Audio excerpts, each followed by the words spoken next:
Back to news. రిజర్వేషన్లను తొలగించిందే Congress party అని, కాంగ్రెస్కు ముస్లింలు తప్ప మిగతావారు ఎవరూ కనిపించరని ఆరోపించారు ఎంపీ ధర్మపురి అరవింద్. మోదీ బతికున్నంత కాలం ఎస్సీ, ఎస్టీ, బీసీలకు రిజర్వేషన్లు 1% కూడా తగ్గేది లేదన్నారు.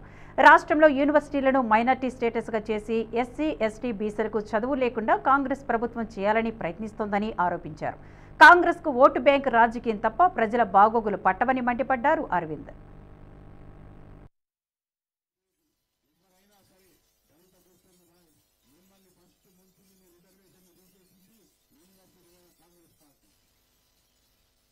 గాంధీ, ఇందిరా గాంధీ ముస్లిం వ్యతిరేకులు ఎవరైనా సరే దళిత క్రిస్టియన్ మిమ్మల్ని ఫస్ట్ ముంచింది, మీ రిజర్వేషన్ తీసేసింది యూనివర్సిటీ కాంగ్రెస్ పార్టీ. సోనియా గాంధీ, ఇందిరా గాంధీ, రాజీవ్ గాంధీ ఈ అందరూ ముస్లింలు తప్ప వీళ్ళ కళ్ళకు ఓళ్ళు కనబడరు. ఓటు బ్యాంకు రాజకీయాలు మితిమీరి చేసిందే కాంగ్రెస్ పార్టీ. ఇవన్నీ నేను డేట్లతోటి పేర్లతోటి చెప్తున్నా మీకు. దళిత సోదరులందరూ వినండి. నరేంద్ర మోడీ బతుకున్నంత కాలం 1% ఎస్సీ, ఎస్టీ, బీసీ రిజర్వేషన్లు తగ్గవు. 1% తగ్గదు.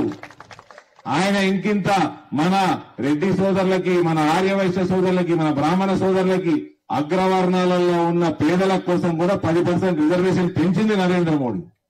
తగ్గించే ప్రసక్తే లేదు నరేంద్ర మోడీ బతుకున్నంత కాలం. ఇవన్నీ కూడా గమనించండి.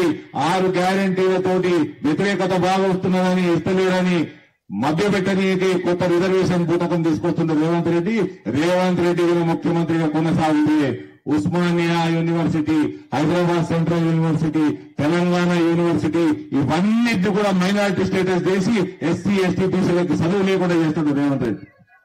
ఇవన్నీ కూడా దయచేసి గమనించండి. చరిత్రలో చేసిండ్రు, భవిష్యత్తులో కూడా చేస్తారు.